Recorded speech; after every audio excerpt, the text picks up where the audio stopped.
Hello, I'm Paul Beckwith, and in my last video, I talked about the unraveling of civilization. Why it really seems like that's what's occurring right now. I know there's a lot of emotional aspects to that, but recently I posted a very good article. It's called 10 Reasons Our Civilization Will Soon Collapse. It's a deep dive into the problems that world leaders have let spiral out of control. And the author is Alan Urban. And I decided to go over this article in great detail because I think it's very important. I shared it on Twitter and Facebook and elsewhere, and I think it's a very, a very relevant article to today's times. So, okay, so let's get to this article. So let's go into the details of this article.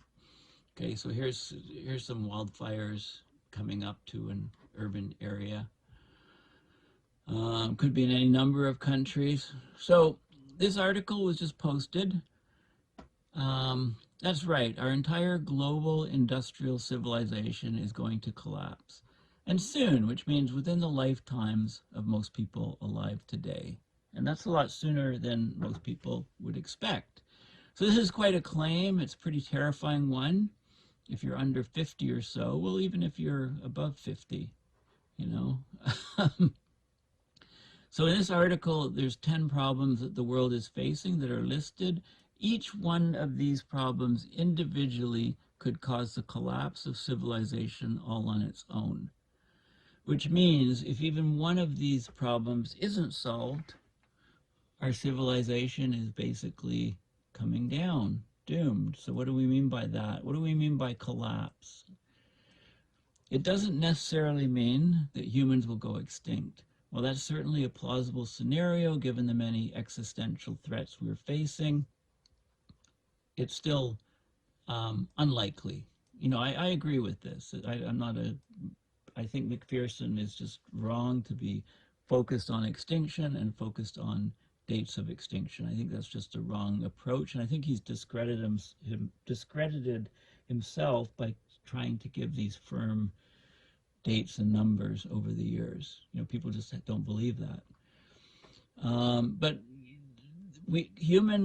small groups of humans have survived throughout history in very difficult conditions for tens of thousands of years. I mean, we know that from the archaeological records, from the paleo records. So what do we mean by collapse? It's a breakdown of social institutions like governments and economies. Then it'll be followed by a dramatic decline in the human population. That's still a little bit vague. So, there's a book called How Everything Can Collapse. And it says that basically a collapse is a process at the end of which basic needs, water, food, housing, clothing, energy, etc., can no longer be provided at a reasonable cost to a majority of the population by services under legal supervision. As society breaks down, life will get simpler and simpler. Not during the breakdown process, but maybe at the other end with a lot fewer people on the planet. By the late 21st century, people will be living the way they did in the early 19th century. This brings to mind a quote that I don't know what weapons will be used in fighting World War III, but I know what weapons will be used in fighting World War IV, and the answer will be sticks and stones. Okay, so how do we know this? Well, let's look at humanity's biggest problem. No, it's not climate change, according to the author. It's overshoot. Okay, very simple, overshoot. Overshoot is just one of the many problems that humanity is facing, but it's arguable that it's the only problem we're facing because every other problem on this list is a result of overshoot. So basically, there's something well known called ecological overshoot. And it's what happens when an organism uses up an ecosystem's resources faster than the resources can regenerate. This happens all the time in nature. So, for example, Put a herd of deer on an island with no predators and plenty of grass. The deer eat as much grass as they want, and the herd grows exponentially. As their numbers grow, they eat the grass faster and faster until there's almost no grass left. The grass starts to grow back, but it gets eaten right away. The deer even eat the roots of the grass, and then it doesn't grow back at all. Obviously, the population of deer has overshot the island's carrying capacity. There are too many deer, not enough grass, so most of the deer starve to death. The grass finally gets a chance to start growing back when the deer numbers are much lower, but the carrying capacity of the island has been reduced because the deer were eating the roots as well. So it doesn't restore to what it was like in the first place. So there's a couple exact scenarios. St. Paul's Island and St. Matthew's Island off the coast of Alaska are a couple of the possibilities. Okay, so this is a great graph. We've got population on this axis, and we've got time on this axis. And what you can see is this is the carrying capacity. So this is the amount of population of the species that can exist at a steady state, the carrying capacity. This is the population growth. And once you exceed the carrying capacity, you're into overshoot. This is maximum overshoot here. And then basically the carrying capacity drops and the population crashes back down. Okay, so this is the whole concept of overshoot. And you can look at all different aspects of different areas that experience this overshoot. So this happens with every type of organism, from yeast in a petri dish to humans on a planet. Okay, when predators are removed or new food sources introduced, the population skyrockets, and then it collapses as the food source is exhausted. Okay, so there's actually a number of really good books on this. One of them is Overshoot, the Ecological Basis for Revolutionary Change. So I guess the question is how long until humans overshoot the Earth's carrying capacity? And the argument here is that we already did pass that about 50 years ago. That's according to the Global Footprint Network. So every year they calculate the date when humans have used up as many resources as the planet can generate in a year. It's called the Earth Overshoot Day. Last year it was on July 28th. So it was 7 months into the year. By the end of the 7 months, after that we went into overshoot. So every year we use the equivalent of nearly 1.75 Earths. That's basically what it means. So if we used up an entire planet's worth by July 28th, how did we continue to live after that date? Well, we were using resources that had accumulated long before humans came along, things like forests, aquifers, topsoil, and fossil fuels. Fossil fuels is a big one. Eventually, when those surplus resources are used up, then we'll be forced every year just to live on what the planet can generate in a given year, and something's got to break because right now we're using 1.75 Earths equivalent per year. Okay, so this is something that even many climate activists don't understand. Even if we could stop climate change, we'd still have this problem of dwindling resources. Now that we've gone into overshoot, the population is destined to plummet at some point in the near future, no matter what we do. The Earth just can't sustain a population of 8 billion people. We should have seen this coming. Some people did.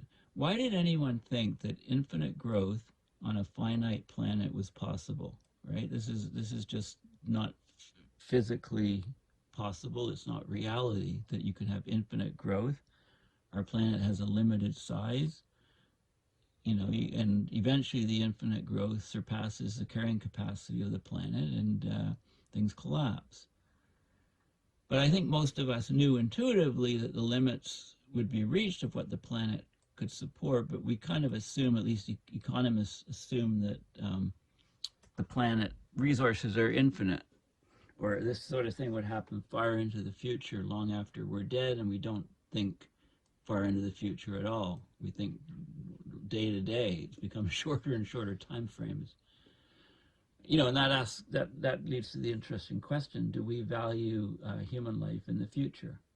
Right? Because the way we're acting right now is that we don't place any value in that. We place value maybe in, we place value obviously in the future of our kids and their kids and so on. But it's hard for the human brain to fathom the exponential growth of how quickly things are degrading. So if we've officially surpassed the carrying capacity of our planet, as we begin to run out of essential resources and food becomes harder to produce, the economy will collapse, the population will finally go back down, civilization as we know it will come to an end. People will have to live differently on the planet. And remember, civilization is different. I'm not talking about extinction, I'm talking about civilization, organized society. So let's look at specifics. What resources are we going to run out of? Which ones are going to be the limiting factors first? Okay, so there's the next 5 items on the list are these items. So the first is the end of cheap fossil fuels. Fossil fuels are vital for our civilization. They have been for centuries. I'm talking about coal, oil, natural gas, before that, wood to burn. The most obvious use of fossil fuels, such as oil, is to make gasoline and diesel for our cars. Without these, our civilization would completely collapse because truckers need diesel to get food and supply to the stores. And to maximize profits, the real push has been to be just-in-time supply, right? It costs money if you have extra items that you have to store in warehouses. So it's better, from a profit point of view, capitalism point of view, to have basically supply on demand. Whatever the demand is, you supply it at the time and you don't have stores. But it makes you less resilient. It makes you very vulnerable to shocks. Most people in the developed world need gasoline to get to their job, but gasoline is just one small part of our precarious civilization. So there's a book called How the World Really Works, and there's at least 4 other things that we need: cement, steel, plastic, and ammonia. Now, unfortunately, all of these things require fossil fuels. Of course, we obviously need cement and steel for construction projects. We need plastic for everything from household items to medical equipment. We need ammonia to produce nitrogen fertilizer, without which half the world would starve, right? If we didn't use fertilizers, nitrogen fertilizers, which are mostly produced from ammonia, which is mostly produced by various chemical processes, then we would only be able to grow half the food that we do grow. So there'd be massive starvation. So whenever somebody says, we need to stop using fossil fuels now, right? We can't just stop. If we did, people would riot, society would descend into chaos. We couldn't just shut it off. Okay, we can't deny that fossil fuels are destroying the environment. Of course they are, but before we quit fossil fuels, we need to find new ways to create cement, steel, plastic, and ammonia, among other things. Okay, so now you can see, fossil fuels are crucial for our civilization. They have a very high energy density. You can store them as liquids for the most part, or solids, so they're transportable. But we need to actually transition away from them before we actually run out of them. And that's a problem because it looks like we're going to run out of them soon, at least ones that are accessible at a reasonable price, right? So we need to start talking about the energy return on investment. How much energy do you have to put in to your mining to get the fuels out, and how much energy will those fuels that you get out provide to society? That ratio is very key. When things were hunky-dory and you could just basically have oil gushers in the Saudi Arabian desert, the energy return on investment was like 20 or 50 or higher, right? You could just get the stuff right on the surface, right? But now we're having to go deeper and deeper into the ground. So people have been talking about peak oil for decades. It's the point at which the amount of oil extracted every year peaks and goes into terminal decline. This happens because there's a finite supply of oil on the planet, so as time goes by, oil companies make fewer and fewer new oil discoveries. Although oil companies like ExxonMobil continue to find new sources of oil, overall oil and gas discoveries are at their lowest level in 75 years.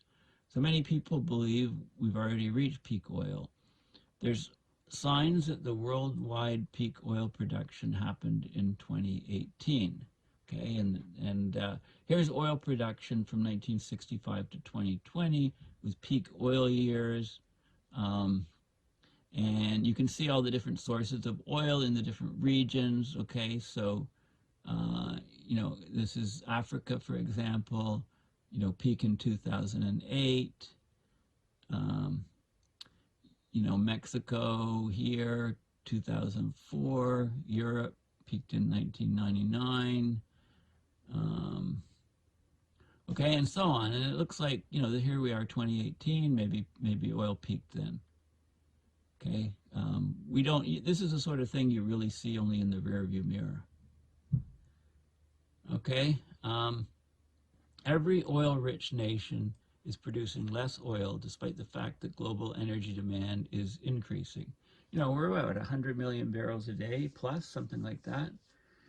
The U.S. reached its peak of its conventional oil production back in the 70s. And we look at the U.S. conventional, back here in the 70s was a peak, but then there was new technologies that brought on things like fracking, etc., to push the curve. So this was conventional oil. New fracking technologies allowed companies to extract oil from shale fields. The U.S. has seen a boom in oil production over the last 10 years, making it one of the world's largest producers of oil. But this boom is short-lived, it looks like. There isn't as much shale oil as conventional oil. It's very expensive to extract, so the energy return on investment is much, much lower. In fact, it's only what, 2 or 3 in the tar sands in Canada, for example. In fact, most of the companies selling shale oil have gone bankrupt. So if the world still has plenty of oil left, as some people claim, why are we resorting to expensive, hard-to-reach sources like shale fields or deep ocean drilling? Technically, the world will never run out of oil. The problem is that the remaining oil reserves will be so far underground and hard to reach that it would take more energy to pump it out than what we'd get from the oil itself. So this is when the energy return on investment drops to less than 1, and then it's not worth even trying to get the stuff out. So it will get so difficult to make a profit from fossil fuels that investors will simply stop investing in them. It's already happening. Meanwhile, global energy demand continues to increase. Countries are pumping it out of the ground as fast as they can in order to lower gas prices, but even countries like Saudi Arabia are already near maximum output. And if you look at the production from Saudi Arabia, a lot of the production is just from a few major oil fields, which seem to be past their peak. But of course, oil isn't the only fossil fuel. There's coal and natural gas, but there's evidence that we'll reach peak coal and gas in the coming decades. But, also they're much dirtier burning, and there's a lot more air pollution from coal and natural gas. There's very high leak rates. It's methane, basically. So the fact is that humans have used more fossil fuels in the last 30 years than they did in all of history before that. All of human history using fossil fuels, right? We've used more in the last 30 years than we used in all the time before that. So if we continue at this pace, there's no way we'll still have enough fossil fuels for everyone in another 30 years. Okay, we're forced to switch to green energy, right? Switching to green energy would be better for the environment, but we can't use renewables like solar and wind power, the energy density is too low. We can't use them to produce cement, steel, plastic, and ammonia. Okay, but there's other problems with green energy because they're not actually completely green. So here's the failure of green energy, pollution. Okay, so what do people mean when they say green energy? Most people mean it's energy without damage to the environment. We get our energy, the environment's okay, and everybody wins. But that's not really how it works because we still have to build the infrastructure for the green energy. So green energy sources like wind turbines and solar panels, they produce fewer emissions than fossil fuels, but they still produce some emissions because we need fossil fuels to create them in the first place. So we need oil to extract the materials needed to create wind turbines and solar panels. Diesel-powered trucks transport the materials to factories and transport the wind turbines and solar panels to their destinations. Often you need helicopters to set up the wind turbines, especially offshore turbines. Those are all burning fossil fuels. Parts of the solar panels and wind turbines are literally made from fossil fuels. Like plastic is derived from oil. The blades on wind turbines are made of some form of plastic. It gets worse. Most electric vehicles are up to 50% plastic. So while you're cruising around in your Tesla feeling good about how you've reduced your carbon footprint, remember it took at least 3 barrels of oil to create your car. Well, probably a lot more if you count the energy it took to make all the other components within the car. Of course, there's other ways to create plastic, but they're a lot more expensive, right? I mean, we can make plastic out of plant material. You know, the cups I drink at my local coffee shop, the clear plastic cups, are plastic made of plant matter and things, so we can, but they're more expensive to produce. If we're making, even if we were making cars that didn't require any fossil fuels, they'd be too expensive for most people. Okay, so the sad irony of the green energy revolution, if we stop using fossil fuels, we'll see a collapse in the production of renewables. And renewables like wind and solar, they have to be rebuilt every 20 to 30 years. They have a lifetime, so they should be called rebuildables, because whenever you're rebuilding, you need to use fossil fuels to rebuild them.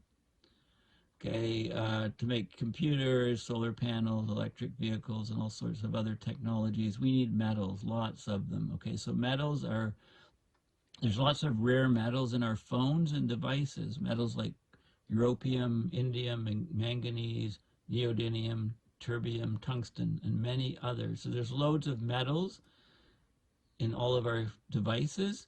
To get these metals, companies destroy local ecosystems and dig huge holes in the ground for strip mining. It's been estimated that mining already influences up to 30 million square miles of the Earth's surface, which is about 15% of the Earth's land surface, right? Because the metals are in low concentrations. So you have to bring up and process an awful lot of ground material in order to extract the metals that you need. To keep up with the demand, companies are even cutting down rainforests, ruining wildlife habitats, and they're even planning on mining the ocean floor, which will have all sorts of environmental consequences. One of the most important metals for green energy is lithium, right? We've all heard of the lithium-ion batteries. It's the least dense metal, stores a lot of energy for its weight, so high energy density. So it's the preferred metal for electric car batteries, but it's also, the mining is destroying ecosystems. But you could argue it's worth destroying a few ecosystems in order to live in a world with fewer greenhouse gas emissions. But the argument is that you're missing the point. Right now, 1% of cars in the US are electric. We still need to replace the other 99%. If we replace them with electric, we're already harming the environment by mining metals everywhere we can find them. Okay, and that would still only be 19% of the world's vehicles, which is the component of world's vehicles that are the US.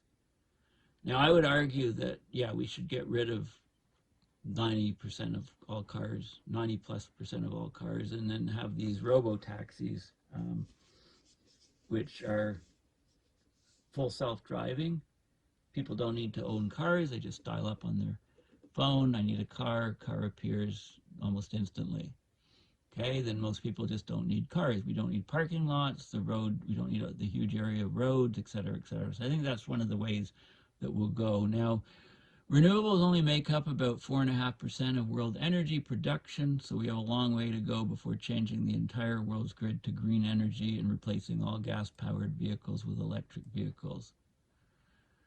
Okay, now there's also this Jevons paradox.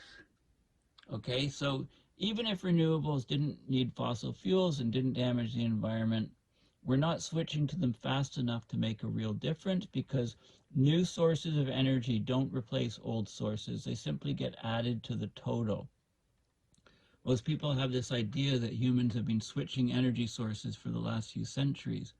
First we used wood, then coal, then oil and natural gas, and now we're switching to renewables. But in reality, we're still using all of these old energy sources. In fact, we're burning more coal than ever before. You know, if I drive through rural Canada, you can just smell the wood being burned to heat people's houses in the winter. We're still burning. We didn't replace these. They're just added to the energy mix. So using renewables more and more, that hasn't stopped us from continuing to burn more fossil fuels every year. In 2021, for example, there was a 5% increase in global energy demand. Half of that was met with fossil fuels, especially coal. So renewables aren't replacing anything. All they're doing is making electricity cheaper because they're adding to the overall mix, and that encourages people to use more electricity. And this is Jevons paradox, basically.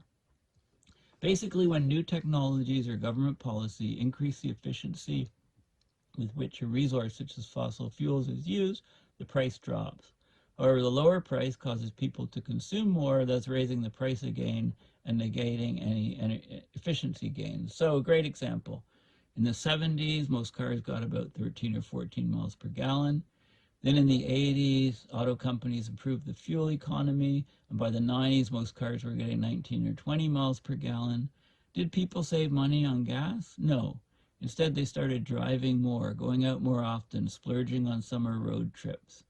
People drove so much more that they simply used more gas while spending as much as they did in the 70s. Okay, so the total expenditures were about the same. People just drove more and more and more because the cars were more efficient. So here's the cost of drive. If this is the cost of driving, okay, this is $2. Cost of driving 25 miles. Say $2 in a hybrid car, $4 in a regular car. Driving a regular car, you might go 250 miles per week. Driving your hybrid car, you can drive 400 per week. So people end up driving more and more is the argument with hybrid cars. And, you know, basically you're still using the efficiency gains haven't led to energy reduction.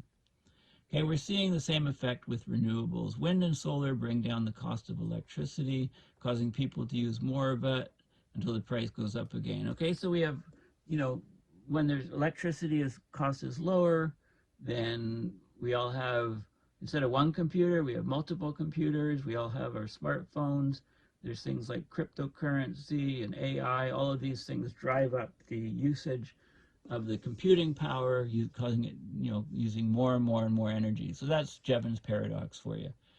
Okay, peak metals. So let me be very clear, the author says. I'm not saying we shouldn't be producing wind turbines, solar panels, and electric vehicles. Of course we should. We're going to need them in order to transition to a post-carbon world once fossil fuels are too expensive to extract. But we have one huge problem that no one wants to talk about. The resources needed to create renewables are limited. There are only so many rare metals in the ground, and there aren't nearly enough of them for ideas like the Green New Deal to actually happen to be implemented. Okay, we have a long way to go before replacing all of our fossil fuels with green alternatives. Imagine billions of electric cars charging up on a grid powered exclusively by renewables. What would it take to make this dream a reality?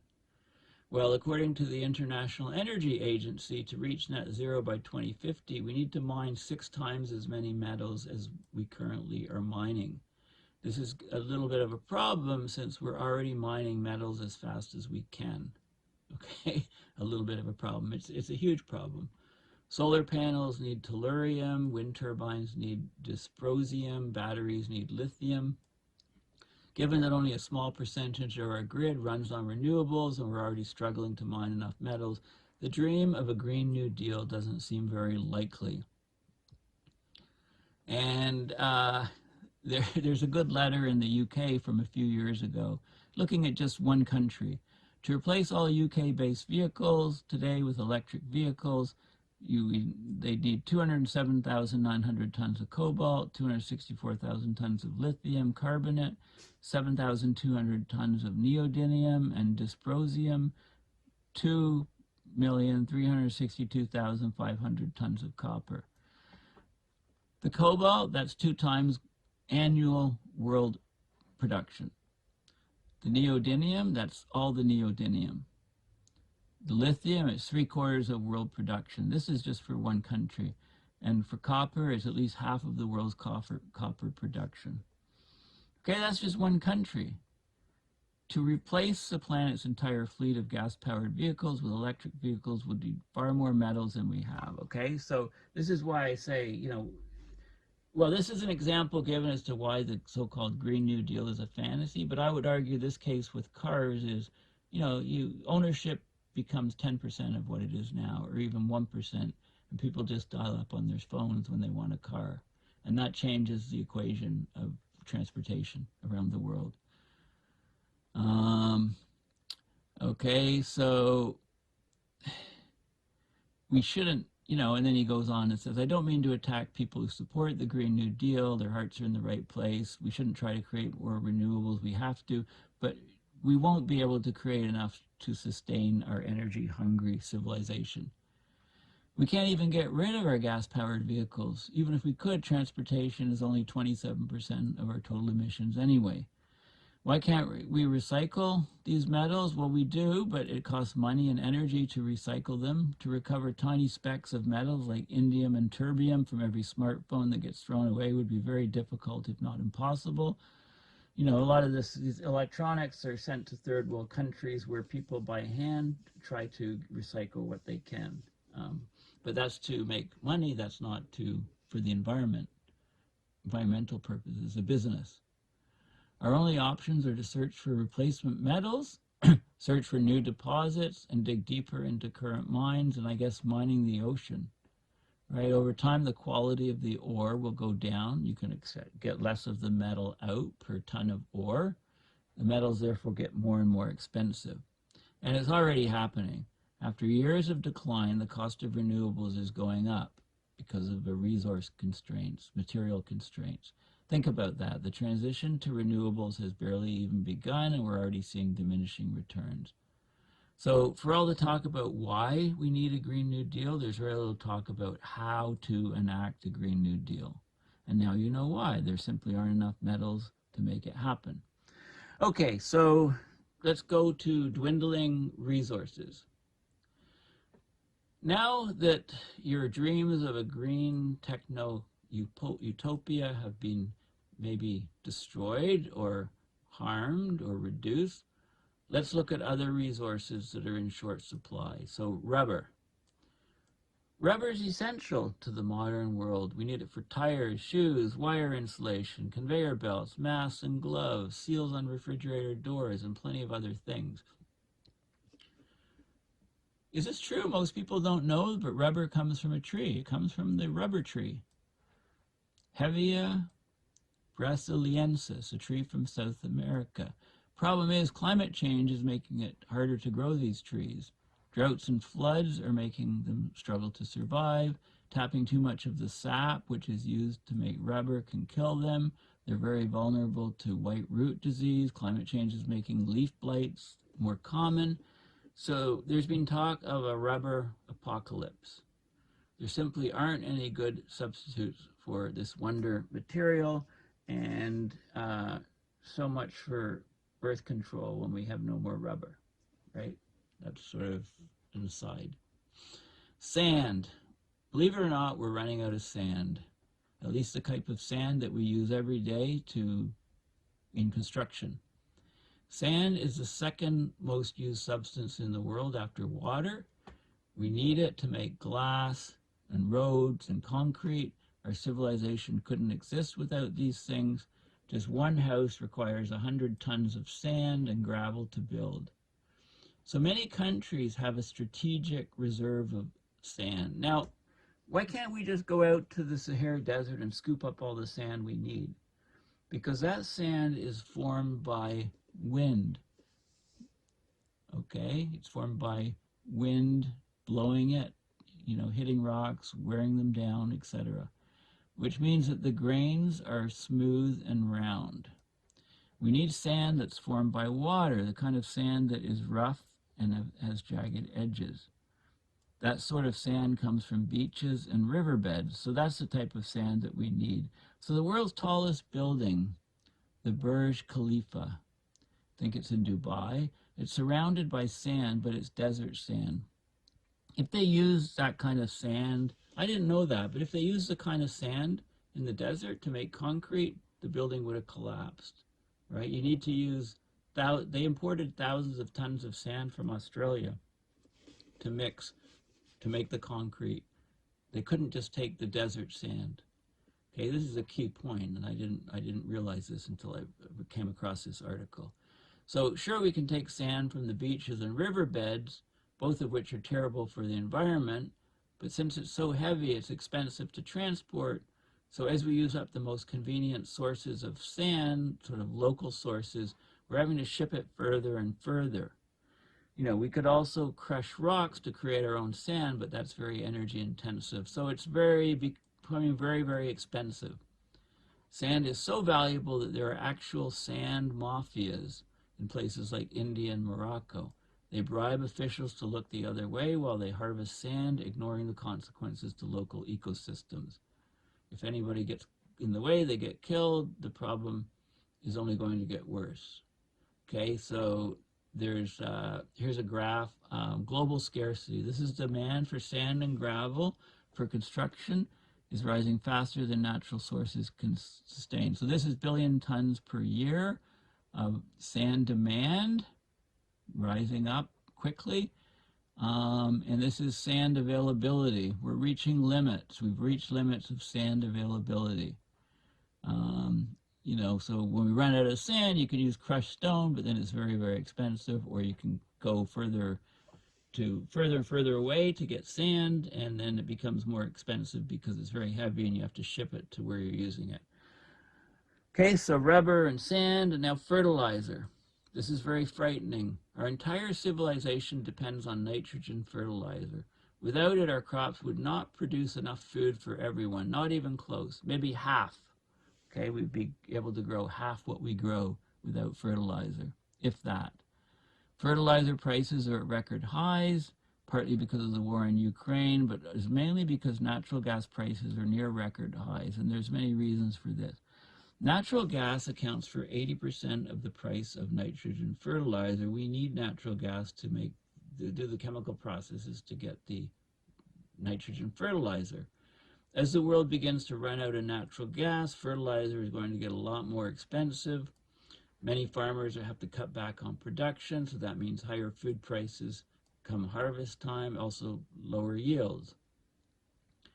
Maybe we'll find new sources of natural gas, and as a result, nitrogen fertilizer will become a lot cheaper, but nitrogen isn't the only thing we need. We also need phosphorus. There's a growing amount of research that indicates we will hit peak phosphorus by 2030, and then the price will rapidly climb after that. So our civilization basically couldn't have grown to 8 billion people without fertilizer. If we didn't have fertilizer, we'd be about 4 billion people. If we're not able to create enough fertilizer, then we won't be able to grow enough food for everybody. Okay, and topsoil also comes into this because food is grown in soil, and it's a topsoil, the soil at the surface of the earth. The average person doesn't even know what topsoil is. Is that true? I don't know. They think you can plant food on the same piece of land over and over without limit. But in reality, once the topsoil erodes away, the land it was on becomes unproductive. Loss of our topsoil is one of humanity's biggest problems. To understand why topsoil is so important, you need to understand that topsoil is a living thing. If there was nothing but dirt beneath us, we wouldn't be able to grow food. But there isn't just dirt beneath us. There's also soil. Soil contains all sorts of microorganisms like fungi, bacteria, bugs, and tiny plants, not to mention worms. All of these things combine to form healthy soil in which we can grow food. But our topsoil is eroding 10 to 40 times faster than it can regenerate. It could take 500 years for nature to form a single inch of topsoil. You know, from leaves decomposing and trees collapsing and decomposing, you know, all this organic material ends up creating the soil. It can take 500 years to form a single inch, yet most farmers are going through a centimeter of topsoil every year. So after about 2 to 3 years, you go through an inch of topsoil, and that took 500 years to create. You can see the problem. It's estimated that the world has lost about 70% of its topsoil since industrial agriculture began. So as a result, 30% of the world's arable land has been abandoned due to it becoming unproductive. It gets worse. According to the UN, we have only 50 years left before our topsoil is completely gone. So here's areas that are the worst affected by soil erosion, from low to very high, and you can see you know, lots of the areas soil erosion is a huge problem basically around the planet. Let's talk about the minerals in the soil. Topsoil contains dozens of minerals that microorganisms need in order to survive. Plants absorb these minerals as they grow. After the plants are harvested and sent to market, the minerals inside them are now gone from the soil forever, leaving fewer minerals behind for the microorganisms to use. This problem is so severe that in North America, the soil has already lost 85% of its minerals over the last 100 years. And every other continent, except for Australia, has lost over 70% of its minerals. Not only does this mineral depletion make it very difficult for microorganisms to thrive, but it makes our food less nutritious. So modern food has far less calcium, copper, zinc, and other essential minerals. That leads to mineral deficiencies even in people who are well fed. And this is a huge problem. Also, you know, warming and higher CO2 levels can cause plants to grow faster, but when they're growing faster, the edible part is less nutritious, is another problem. The topsoil is also dying because of NPK, nitrogen, phosphorus, and potassium. Fertilizers. These fertilizers change the pH of the soil till it's so acidic that bacteria have a hard time surviving. That's a problem because some bacteria convert minerals into chemical forms that plants can use. They fix materials. Without them, the plants are less nutritious and struggle to survive or to thrive. Yet another problem is the overuse of pesticides, herbicides, and fungicides. They make it harder for plants to absorb minerals. Plants, just as plants need beneficial bacteria to absorb minerals, they also need fungi, but fungicides kill the beneficial fungi as well as the harmful fungi. They don't discriminate. So why do farmers keep using these methods if they're killing the topsoil? Well, the answer is there's always been enough topsoil left for the next harvest. Fertilizers help the plants grow faster and larger. Chemicals like pesticides, herbicides, and fungicides kill harmful insects, weeds, and fungi, allowing the crops to grow freely. Yet these things kill the topsoil, causing it to dry out and erode away. But farmers only lose about 1 centimeter of topsoil per year, and since many farmers sit on at least a couple feet of topsoil, the problem simply isn't urgent enough to force farmers to change their methods. So this is a common theme with any issues related to collapse.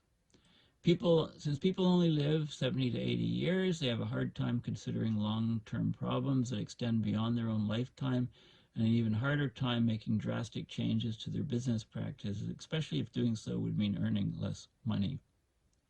But with topsoil, we're reaching a point where the consequences will be felt in the lifetimes of many people alive today. Food will become more nutritious, harder to grow. That'll cause prices to go higher and higher until people simply can't afford to eat. We could slow down the rate of topsoil erosion through conservation practices in agriculture, but that would only delay things. There's so many people on the earth that we've basically painted ourselves into a corner. We can't keep using up our topsoil, but we have to if we want to eat. So there you have it. Okay, now water shortages. We're talking about food and water shortages. So look at the Gaza Strip as a microcosm. I mean, their food's just been, and water and fuel and electricity has been shut off. Imagine losing your electricity, just completely shut off, not getting it back. It like puts you back in the Stone Ages. Imagine living in a city with severe water shortages. In the richer areas, the water is only on for a few hours a day, giving residents a brief window in which to take showers and fill up their water bottles. However, they aren't able to wash their cars, water their lawns, or fill their swimming pools. In other parts of town, things are a lot worse. The water is never on at all. You have to stand in the hot sun for hours, waiting in line so you can fill empty buckets from the spigot of a government water tanker. These people, of course, are extremely careful with their water. They reuse it as much as possible, even cleaning plates and utensils in old dishwasher. When the water gets too dirty to reuse, they flush their toilets with it. Rarely do they get to take a shower, opting instead for a wet washcloth and a little bit of soap. They have enough drinking water to prevent severe dehydration, but they have to ration it to ensure they have enough left for cooking their food and brushing their teeth. Still, it's inevitable that some people use contaminated water, leading to a rise in diseases. There's lots of reports from the Gaza Strip of people drinking salt water or brine from wells. As for food, only people in richer areas are able to afford fruits, nuts, and vegetables. Everyone else relies on cheap and unhealthy foods, high in sodium and carbohydrates, low in nutrients, and that leads to more illness and more burdens on the health system.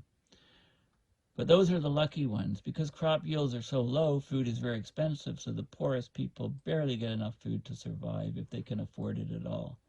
Meanwhile, the land around them is bone dry, the lawns have turned to dirt with a few tufts of dry grass. Many of the trees are dead, leaving behind skeletal branches. The air is dusty with sandstorms blanketing the city and a fresh layer of dirt on a regular basis, right? Sounds like, read The Grapes of Wrath. Steinbeck on the Great Depression, the Dust Bowl in the U.S. Because of all this, cities and states begin fighting each other for water rights to the point where water mafias emerge and decide who gets water and who doesn't. Neighboring countries that rely on the same mountains and rivers for water go to war with each other. Even states start attacking each other. This is the future we're headed to if we don't do something about the global water shortage.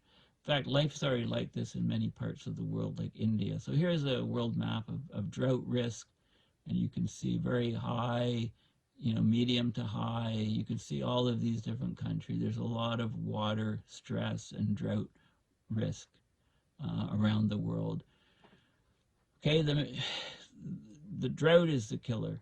The U.S. West is experiencing the worst mega drought in 1,200 years. Countries all around the world are experiencing some of the worst droughts ever thanks to climate change. Major rivers like the Mississippi are drying up. Okay, until recently, droughts were manageable because states and countries could just pump more water from underground, from aquifers, but even now the aquifers are running dry. The U.S. has many aquifers, but two of the most important are California's Central Valley Basin and the Ogallala aquifer, which stretches from South Dakota all the way down to Texas. 90% of the water from these aquifers is used for irrigating crops, so they're essential for growing food. In fact, they provide 20% of the world's grain crops and 40% of the fruits and vegetables that are consumed in the U.S., and these aquifers are depleting. The Ogallala aquifer dropped 12 inches in 2021. Rainfall refills the aquifer at the rate of about 1 inch per year, but it dropped like the equivalent of 12 years in 1 year. If we don't do something, the Ogallala aquifer could be dry within 20 years, leading to thousands of farms going bankrupt amid the worst dust bowl in history. Okay, I'm not saying we're all going to die of thirst. Even as things get really bad, most people will still be able to find enough drinking water to avoid that. Instead, what will happen is severe food shortages, because food is really a form of embodied water. 75% of groundwater goes towards agriculture. But if aquifers dry up and the droughts continue, we won't be able to grow enough food for everybody, and chaos will ensue. There's 33 countries that are expected to experience extreme water stress by 2040. Some notable ones are Spain, Greece, Israel, Saudi Arabia, Iran, Iraq, Pakistan, parts of India. So, you see what's going on with conflicts now. What's going to happen in a world without water? I mean, the world's just going to ignite.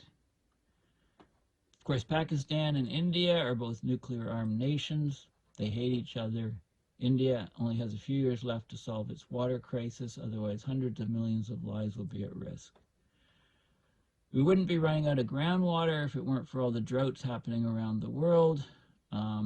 But the droughts are here to stay, and they're being worsened by climate change. Now, I'm not going to talk too much about climate change because I've already said loads about it, and you know a fair amount about it. So I'll let you just read through this. But you can see CO2 and temperature, and this is interesting. Climate change is incredibly difficult to understand because it has an uncountable number of effects that all interact with one another. That's why climate change has been referred to as a hyper-object, something so vast that it is beyond human comprehension. I believe this is part of the reason people have ignored it for so long. You can't see or touch climate change unless you're in the middle of a drought, flood, heat wave, hurricane, or some other natural disaster. And even then, we can only say that those disasters are more likely and more severe because of climate change. They aren't climate change itself, but they're happening more and more often that it seems like we've crossed into a different regime. Scientists and the media have done a terrible job explaining climate change to the public. And he gives an example of a few years ago, Bill Nye went on Tucker Carlson to explain why climate change is real and why it's such a serious threat. He spent the segment talking about ski resorts going out of business, vineyards having to move further north, and sea levels rising a little bit over several decades. If that's what people think climate change is, no wonder they aren't worried about it. One sentence explains it. The increasing number and severity of natural disasters will eventually cause simultaneous breadbasket failures around the world, and the subsequent food shortage will lead to global famine and the breakdown of society. That sounds like coming directly out of one of my videos, actually. Why didn't Bill Nye just say that? Because they don't want to scare people? People need to be scared, right? They need to understand what's coming in order to try to avoid it, in order to prepare for it, and so on, okay? The number of billion-dollar disasters has gone up dramatically over the last decade, even when you adjust for inflation. Just this year, we've had 5,000-year rain events in the U.S. and so on. Like, the statistics have all changed. In 2019, General Mark Milley, who was Trump's chairman of the Joint Chiefs of Staff, he commissioned a report that concluded the U.S. military could collapse within 20 years due to climate change. A more recent report published by the U.S. Marine Corps University talks about climate change as a hyper threat, which could provoke cascading tipping elements, accelerating a transition to a hot house Earth state, which is uninhabitable for most species. There won't be any one flood or heat wave that causes society to collapse. It's like death from 1,000 cuts. And I've often talked about that. I've talked about the climate casino, and climate chipping away at resiliency. And eventually people will run out of money to be able to rebuild infrastructure that's destroyed, whether it be from climate change or from wars. I mean, look at the Gaza Strip, the northern part of the Gaza Strip. Okay, I'm predicting that area will never be lived in again. It'll never be habitable. It'll never be rebuilt. That's it. What's the end game for what we're seeing there happening right now? It's crazy. Some areas will be hit by multiple climate-driven disasters at once or concurrently, so cascading effects. Eventually, countries won't have the money or resources to rebuild. Infrastructure will fall into disrepair, rolling blackouts will become the new norm. As everything falls apart, deliveries of food and supplies will become unreliable. There'll be widespread civil unrest and a huge spike in crime as desperate people search for food. For decades, climate scientists have known this is what will happen if climate change isn't stopped. But until recently, most of them thought we had more time. Of course, climate models have underestimated the impacts of rising temperatures. Needed a sip of my coffee. Events that weren't supposed to happen until 2100 are happening now. And there's lots of examples, BC temperatures, Antarctic temperatures, UK temperatures, China's worst heat wave in recorded history. It just goes on and on and on. Multiple crop failures around the world, the effect of war on prices. This is all happening with 1.2 degrees above warming. Over the next year, we're probably going to experience 1.5. By May of 2024, we'll probably have had a year above 1.5, with some months approaching 1.8, 1.9, and that's relative to a pre-industrial baseline of 1880 to 1910, not the 1750 baseline. You need to add 0.2 or 0.3 degrees to talk about that. So the effects of climate change are getting exponentially worse, and we're on track for over 2 degrees of warming by 2050, probably even sooner. And that's going to be devastating. Some studies have shown that that could be the death of 1 billion people. Okay, so, an irreversible tipping points are concerned. And then we don't have exponential growth.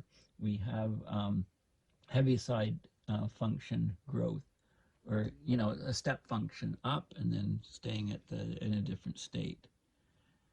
Okay, climate scientists are warning that we face a ghastly future, collapse of civilization, most likely outcome.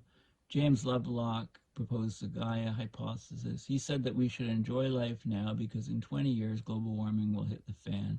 He said that in 2008.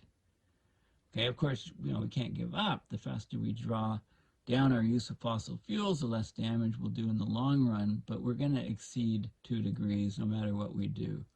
If that triggers tipping points that take us up to 4 degrees, billions of people will die. I mean, that's basically, the bottom line. And by biodiversity loss, of course, we're living through the planet's 6th mass extinction event. We're the new asteroid that takes out the species. Dinosaurs were around for 165 million years. 65 million years ago, the asteroid caused the extinction.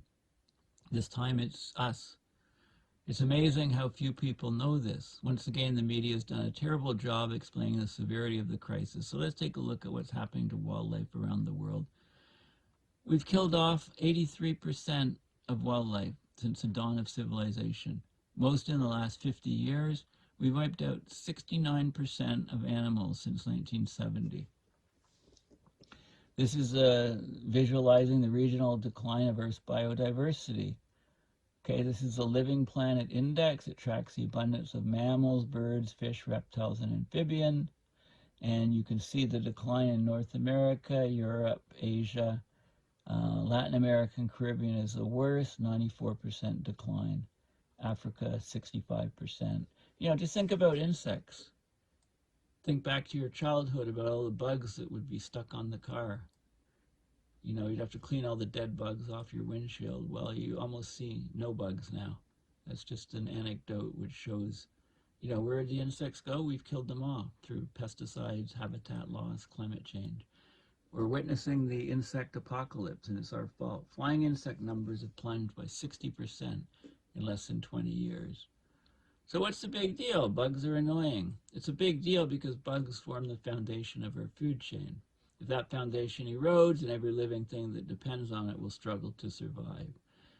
The total weight of the world's arthropods, insects, arachnids, millipedes, centipedes, and crustaceans is 17 times higher than the total weight of all the world's humans. As these things die off, animals that depend on them for food, birds, reptiles, amphibians will die off as well. It's already happening. Over the last 50 years, bird populations down 29%. And now scientists believe birds are going extinct hundreds of times faster than previously thought. Frogs are disappearing, many reptiles threatened with extinction. Situation so bad that scientists believe half the species on Earth could go extinct by 2050. The loss of that many species will have an extinction domino effect that leads to food webs collapsing and more plant and animal species dying. This is why some scientists are warning that the world will run out of food in a matter of decades.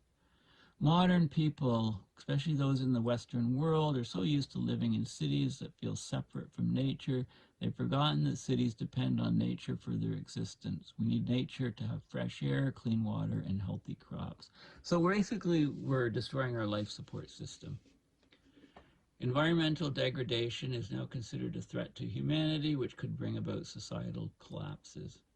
And oceans, of course, the oceans are warming tremendously fast, and they're warming at the same rate as 5 Hiroshima bombs per second, I think the latest number.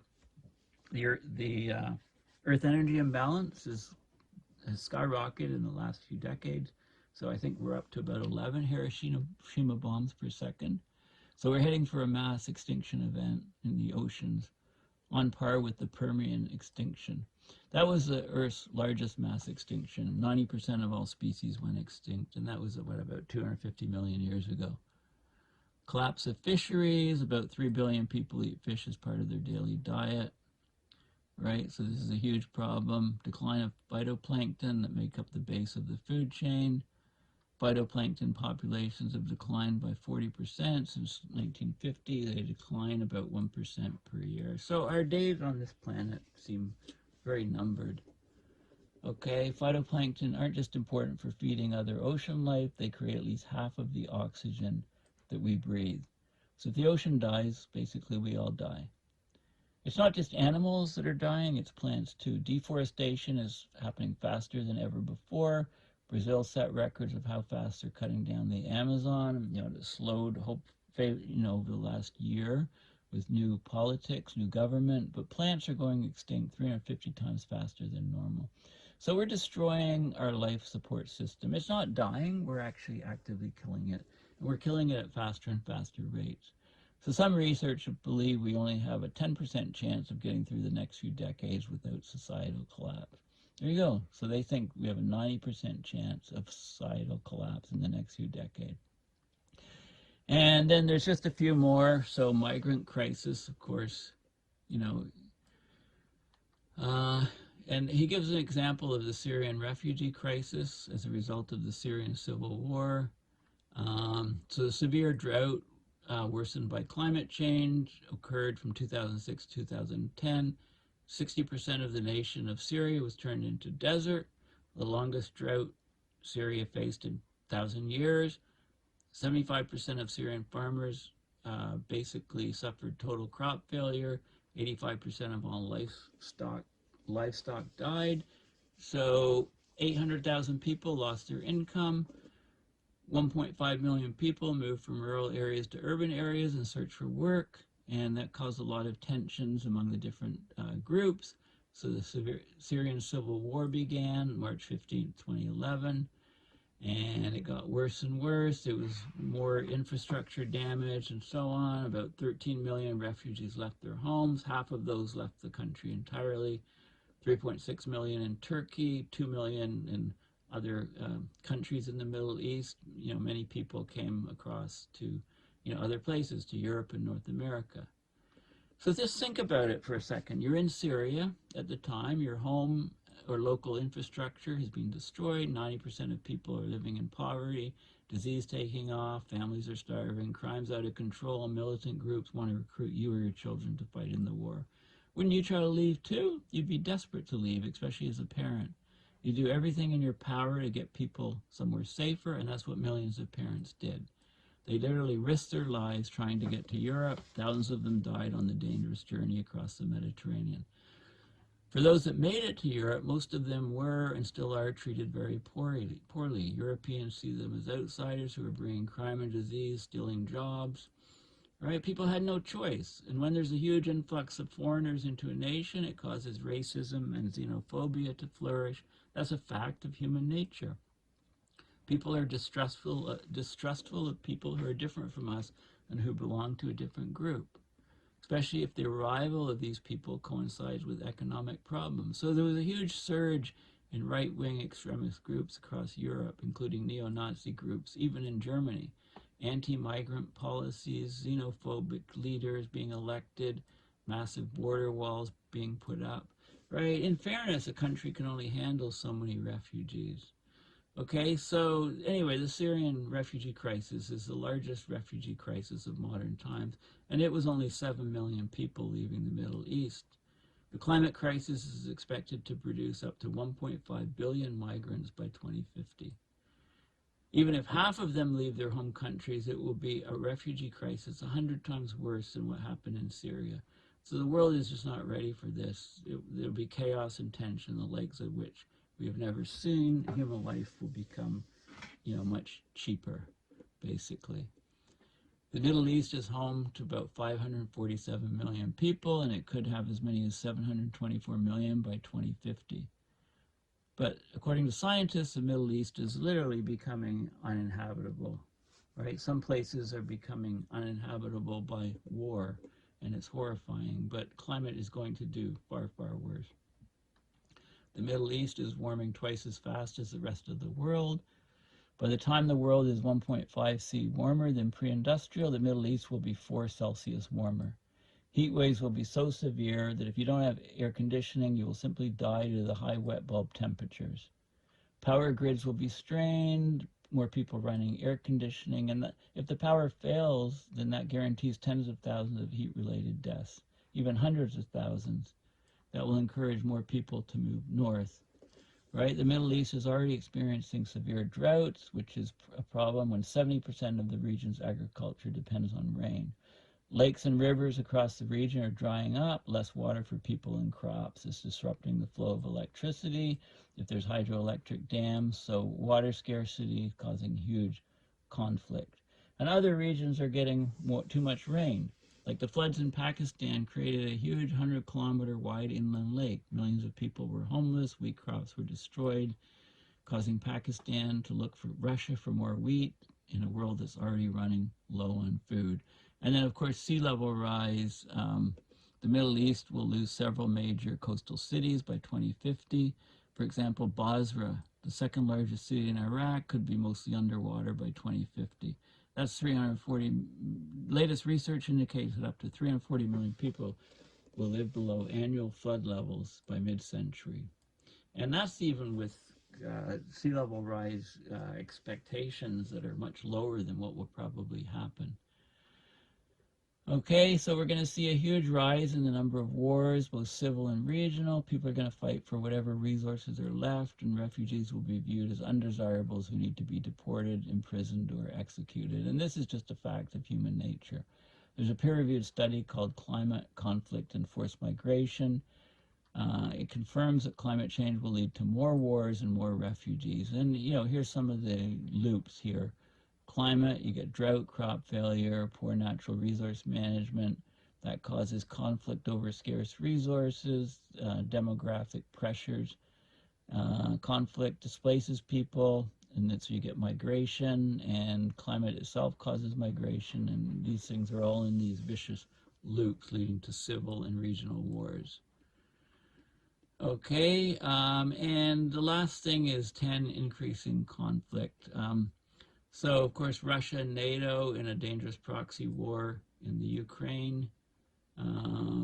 And Ukraine was known as the breadbasket of Europe, and that's one of the reasons why it was attacked by Russia, because they needed the food. They thought it was Russia believed that taking back Ukraine was the best chance they had of securing a strong position in the changing world order and having because some of the best farmland in the world is there. And of course, the Arctic is going to be a flashpoint in the future. The Arctic has 13% of the world's undrilled oil, 30% of the untapped natural gas, could be 1 trillion in rare metals and minerals.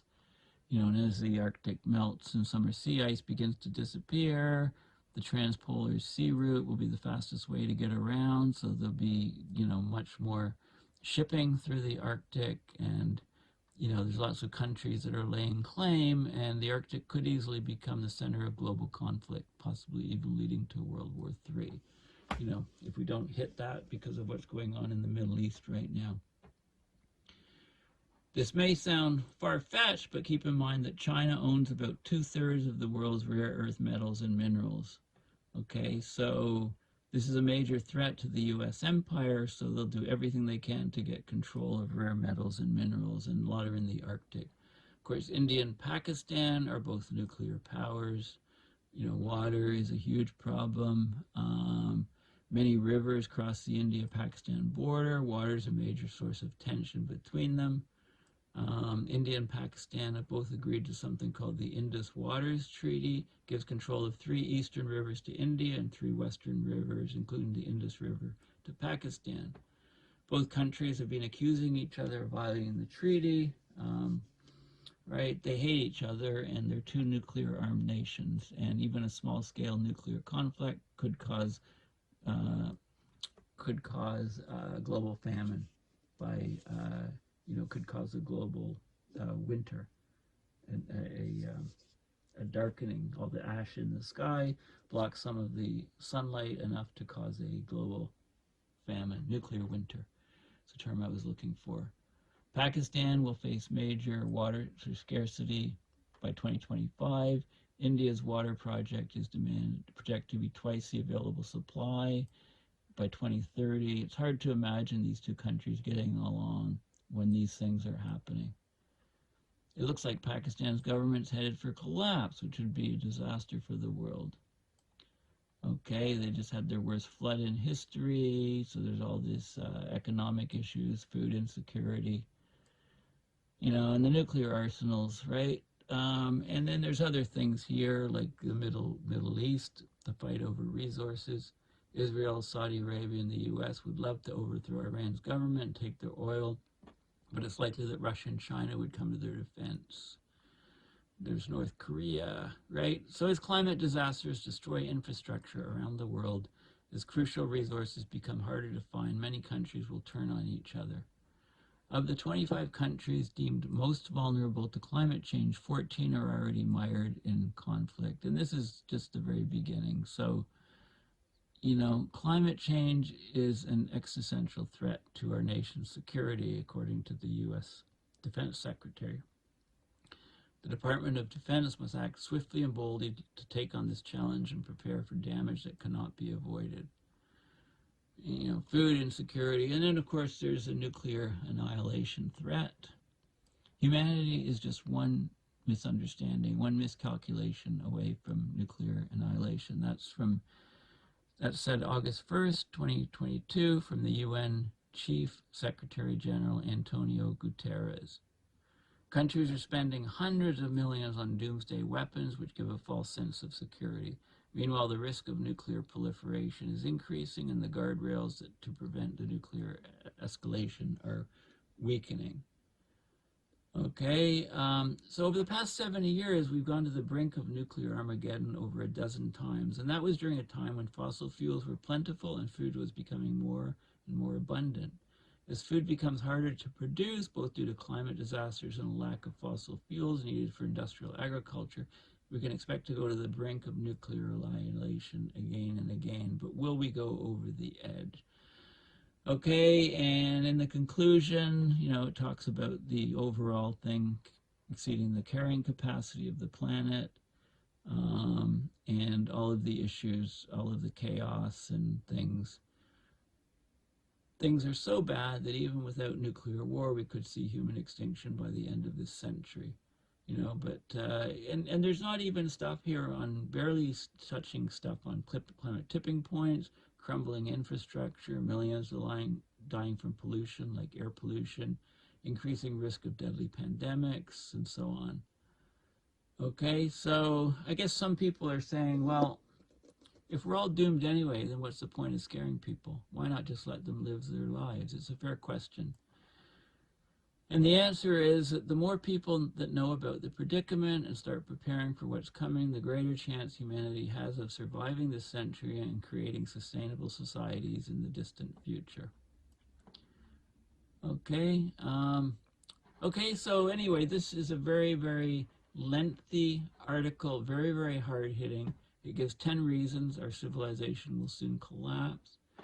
And, I've argued that what's happening with the killing of civilians, men, women, and children, and then the propaganda on both sides, and the cheerleading of the major powers, the U.S., major Western powers, behind Israel without questioning what they're doing. They basically been given a free ticket to do whatever the hell they want, break all international laws with no repercussions. And they're saying it was. They're blaming the rocket that hit the hospital and killed 500 people a few hours earlier today on. The Israelis are saying it was a Hamas rocket, but there was no secondary explosion, so it wasn't a weapons site.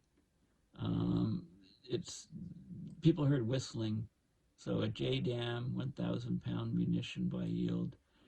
It's a missile about the size, about the weight of a Fiat 500. Right, went right into the hospital, and basically destroyed a hospital and all these people. So this is, I'd have to say that since I'm doing this video today, I'd have to say that that's the 11 reasons, and that's why my title of my video is 11 Reasons Our Civilization Will Soon Collapse. Anyway, this has been quite a long video. There's a lot in it, but thank you for listening, and we'll chat soon.